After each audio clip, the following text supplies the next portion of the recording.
Ouverture du 26e chapitre général, retraite des capitulaires, mise en place des commissions, début d'évaluation du sextennat antérieur. Tel est le sommaire de ce journal du chapitre général. Allons-y.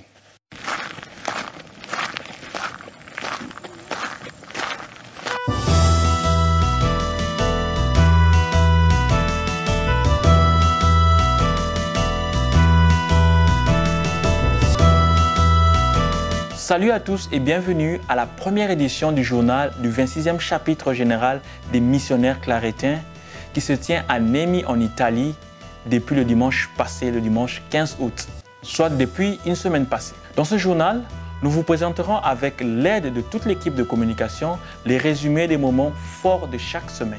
Mais avant de passer aux nouvelles, rappelons qu'est-ce qu'un chapitre général clarétien. Le chapitre général est l'autorité suprême de la congrégation au service du charisme clarétin pour le bien de ses membres. Il est aussi la plus haute expression de la communion de vie et de mission de toute la congrégation. Il représente authentiquement la congrégation universelle et exprime de manière collégiale la participation et l'intérêt de tous ses membres pour la vie de la congrégation et pour son action au sein de l'Église. Il est convoqué par le supérieur général. Il peut être soit ordinaire, comme le présent chapitre, ou extraordinaire. Le chapitre ordinaire a lieu chaque fois qu'il faudra procéder à l'élection du supérieur général. Le chapitre extraordinaire a lieu quand il est nécessaire de la vie du supérieur général et de ses conseillers pour la mission, la croissance, le développement et la rénovation de la congrégation ou pour une autre raison de grande importance. Par ailleurs, le chapitre général s'occupe des affaires concernant toute la congrégation. De ce fait, 1. Il examine attentivement l'état de la congrégation et veille avec sollicitude à la rénovation et à son adaptation en présentant des programmes d'action. 2. Il applique la doctrine de l'Église concernant la vie religieuse et l'apostolat. 3. Il exerce une fonction magistérielle au sujet du patrimoine spirituel de la congrégation. 4. Il interprète avec autorité les doutes et les difficultés que peuvent surgir sur le sens et l'observance des constitutions. 5. Il promulgue les décrets et les dispositions qui lui semblent nécessaires ou opportuns. Et enfin 6. Il appartient aussi au chapitre général d'élire le supérieur général ainsi que ses conseillers et officiers. Assiste au chapitre général 1. Le supérieur général comme président et les conseillers et les officiers généraux. 2. Les supérieurs provinciaux. 3. Un nombre de délégués de chaque province et de chaque délégation indépendante. 4. Les délégués fixés des maisons généralistes et autres religieux convoqués spécialement par le supérieur général avec son conseil.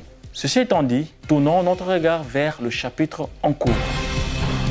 La congrégation des missionnaires clarétiens est déjà à son 26e chapitre général, le premier ayant eu lieu en 1859. Convoqué il y a de cela une année autour du thème « Enraciné et audacieux », il a débuté ce dimanche 15 août, dimanche de l'Assomption, à Nemi, à 37 km de Rome. Participent à cette célébration importante 78 missionnaires capitulaires. Mais dû à la situation sanitaire, certains participants n'y sont pas encore physiquement présents, notamment ceux provenant de l'Inde, du Sri Lanka et du Congo. Ce présent chapitre a été ouvert par une messe inaugurale présidée par le père Mathieu Vatamatam, supérieur général, Eucharistie dans laquelle, demandant la grâce du Saint-Esprit, il a rappelé que inaugurer ce chapitre au jour de l'Assomption de la Vierge Marie était le fruit de la providence divine au Fils du cœur immaculé de Marie, que sont les clarétiens. Pour une première fois dans l'histoire de la congrégation, cette messe, cette célébration a été transmise en direct sur YouTube et sur Facebook pour permettre au public d'y participer et d'y communier spirituellement. La messe a été suivie d'une session inaugurale dans laquelle le Père général, dans son discours d'ouverture, a rendu grâce à Dieu pour le don du charisme à l'Église et au monde et les efforts de ses prédécesseurs. Il a aussi mis en relief le sens et la profondeur du thème central enraciné et audacieux et a exhorté tous les participants en ces termes, je cite, Notre raison d'être en tant que clarétin ne peut être trouvée que dans notre fidélité au charisme et à son actualisation et renouvellement continu à différentes époques, situant-nous dans le moment présent de notre histoire pour assumer la responsabilité de vivre notre charisme aujourd'hui en sachant que les générations passées ont fait une bonne course et nous ont légué un grand héritage charismatique. C'est maintenant à notre tour de vivre ce que nous sommes appelés à être à une époque de changement d'époque et de transmettre la lumière de notre charisme aux générations futures. Fin des citations. Au lendemain de ce moment fort du chapitre, les pères capitulaires se sont plongés dans une ambiance spirituelle particulière pendant 3 jours, soit du lundi 16 au mercredi 18. Un arrêt était important avant d'embarquer ce long voyage d'un mois. Avec l'aide de la sœur Jolanta Kafka et du père Paulson Bellianor, cette retraite a débuté avec le thème « Joie et réconciliation » pour commencer le voyage, dans laquelle, suivant les mystères de joie et les douleurs du rosaire, les capitulaires ont parcouru ensemble les joyeux mystères de la vie et la mission clarétienne, en communiquant en petits groupes les joies vocationnelles et les mystères douloureux de leurs blessures et souffrances. La providence ne les conduira jamais dans un lieu où ils ne pourront pas être soutenus par sa grâce, disait-il. La deuxième journée a plongé les participants dans l'expérience du chemin d'Emmaüs, dans laquelle ils ont découvert la présence du Seigneur dans leur chemin vers la maison. Présence manifestée dans la parole et l'Eucharistie, ainsi que dans l'héritage spirituel clarétin. C'était le moment opportun pour la Lectio Divina et la fraction du pain bien méditée dans l'Eucharistie.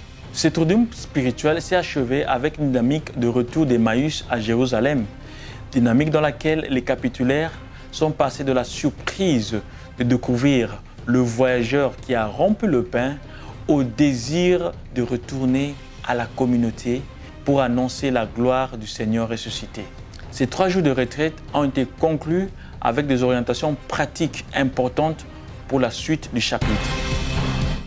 Il faut aussi noter que la fin de la retraite a été marquée par la présence du père Juan Carlos Bartra, le provincial de Pérou-Bolivie, qui était en quarantaine dans la maison depuis 3 jours, et l'arrivée du provincial de Colombie-Venezuela, Armando Valencia, venant de Medellín.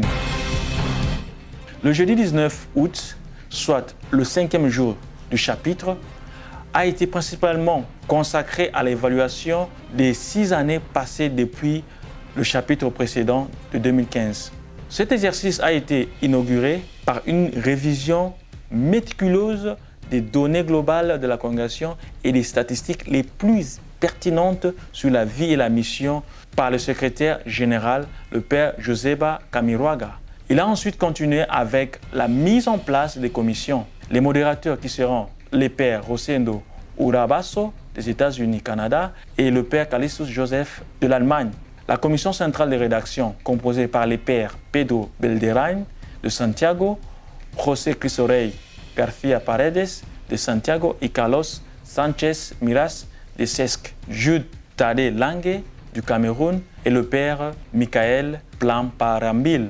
La commission économique avec un représentant de chaque conférence, le père Josué González de Micla, Daniel Oyeyana de Acla, Alberto Rosa Ascla Est, Antonio Beya Ecla, José Tempelil Ascla Ouest. La commission pour la révision des procès-verbaux avec les pères Josué González, Mario Gutiérrez et Pedro Cabrera. Et la commission des questions diverses à laquelle collaboreront les pères Elias Ayuban, Teodoro Baillo et Alejandro Ferron. Cette mise en place a permis d'entamer dans l'après-midi la révision proprement dite des grandes lignes du projet missionnaire développé depuis le chapitre antérieur. Pour rappel, ce dernier avait proposé à chaque clarétin et à chaque communauté un itinéraire de conversion à travers 3 processus de transformation. Cette première évaluation s'est arrêtée sur le premier d'entre eux, qui nous pousse à être toujours plus intensément une congrégation en sortie. Missionari Sumus 66-68. Dans quelle mesure ce processus de transformation a-t-il généré la vie parmi nous? Quels sont nos fruits dans cette première grande entreprise? Qu'est-ce qui nous éloigne du rêve missionnaire déclaré pour tous les hommes? Ce rêve qui a brûlé dans son cœur. Telles ont été les interrogations. Cette évaluation a pris fin le vendredi 20 août. Et le samedi, s'est entamée l'évaluation du deuxième processus de transformation qui est être une communauté de témoins et de messages. C'est avec cette note que s'est achevée la première semaine du 26e chapitre général des missionnaires claretins. Merci pour votre attention et à la prochaine.